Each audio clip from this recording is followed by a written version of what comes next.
Hello everyone, welcome back to viral Gupshup. तो आपने शोएब के ब्लॉग में देखा होगा, अम्मी को उम्रा जाने से डर लगता है। शोएब अम्मी को कन्विंस कर रहा होता है कि अम्मी चलो, मैं सब हैंडल कर लूँगा, सब हो जाएगा। शोएब के पापा भी अम्मी को कन्विंस करते हैं कि चलो देखेंगे, जो होगा सो होगा। पहली बात तो ये कि फ़्लाइट से डर लगता है, ठीक है, मैंने मान लिया। पर मैंने ये पहली मुस्लिम लेडी देखी है, लेडी क्यों, कोई भी जो मुस्लिम, चाहे आप उसमें लेडी काउंट कर लो या जेंट्स काउंट कर लो, मैंने पहली मुस्लिम देखी है जिसको उम्रा जाने में डर लगता है फ़्लाइट की वजह से।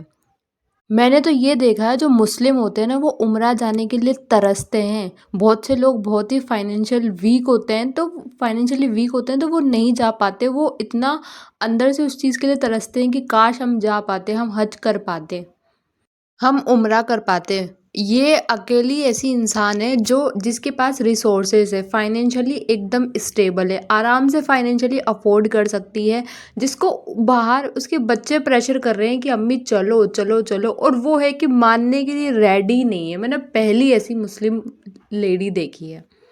मतलब तुम्हें अपना डर इतना प्यारा हो गया कि तुम्हें अल्लाह भी उसके सेकंड प्रायोरिटी पे रख दिया, तुमने अपने फर्स्ट प्रायोरिटी पे अपने डर को रख दिया। मैंने पहली ऐसी मुसलमान, या मतलब आप चाहे किसी भी धर्म में चले जाओ, मैंने पहली ऐसी इंसान देखी है जिसको, अगर आप किसी और रिलीजियन में भी जाओगे ना, तो मैंने आज तक नहीं देखा, आपने देखा हो तो मुझे बता दीजिएगा, बट मैंने तो आज तक ऐसा कोई नहीं देखा जिसको अपने पवित्र स्थानों पे जाने में इतनी घबराहट होती हो फ्लाइट से। अगर मान लो कुछ हो भी जाएगा, जस्ट एन एग्जांपल, वैसे मैं ऐसा चाहती नहीं हूँ कुछ भी ना हो, मैं एक चीज़ बोल रही हूँ, तो भी हम क्या सोचेंगे कि चलो जो अल्लाह की मर्ज़ी, इंशाअल्लाह, अल्हम्दुलिल्लाह। ये क्यों बोलते हैं? यही वो इसका इंशाअल्लाह का मतलब क्या होता है? यही होता है ना। इंशाअल्लाह का मतलब यही होता है ना, जैसी अल्लाह की मर्ज़ी, जैसा वो चाहें। तो जब तुम इतना अल्लाह अल्लाह करते हो, पर तुम, इसका मतलब ये है कि तुम सिर्फ़ और सिर्फ़ ढोंग करते हो। तुम खुद को प्रायोरिटी देते हो अल्लाह के ऊपर कि नहीं, तो उम्रा जाने से ज़्यादा प्रायोरिटी अपने डर को देंगे, हमें अपना डर प्यारा है। जो इंसान दिन भर इबादत करे, अल्लाह की बातें करे, हमेशा ईमान की बातें करे, वो इंसान सारी अवेलेब सारे रिसोर्सेज है उस इंसान के पास में हज जाने के, उम्रा करने के। पर वो इंसान वो सब छोड़ के अपना डर ज़्यादा प्यारा है उस इंसान को। तब आप समझ जाओ कि उस इंसान को किससे सबसे ज़्यादा प्यार है। तो वो इंसान, और ऊपर से वो दिखाता ये है, एक होता है कि किसी इंसान को, वो इंसान नास्तिक होता है तो वो दिखा देता है यार मैं नास्तिक हूँ, लेकिन इंसान दिखा ये रहा है, ढोंग इतने बड़े बड़े कर रहा है, दुपट्टा लेके फिर रहा है, अल्लाह की बातें कर रहा है, और उसको हज तक नहीं जाना, उसमें भी उसको अपना डर प्यारा है। तो वो इंसान सबसे ज़्यादा तो पहली बात खुद से प्यार करता है, सेकंड बात कि वो एक नंबर का ढोंगी इंसान है।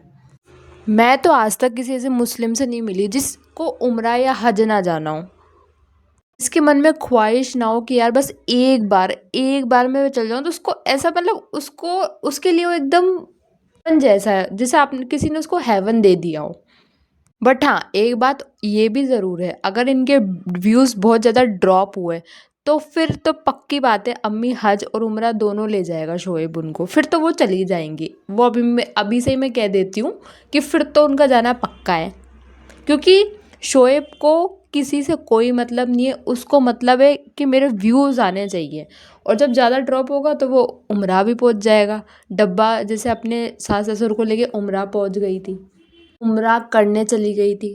मुझे तो इनकी ऑडियंस की चिंता है कि इनकी ऑडियंस कितनी भोली भाली है, वो इतना बड़ा ढोंग नहीं पकड़ पा रही। एक होता है कि छोटी छोटी चीज़ें होती हैं, और एक होता है कोई बहुत बड़े लेवल का ढोंग करता है। ये तो साफ ही पूरी ढोंगी फैमिली दिखती है, एकदम फ्रॉड।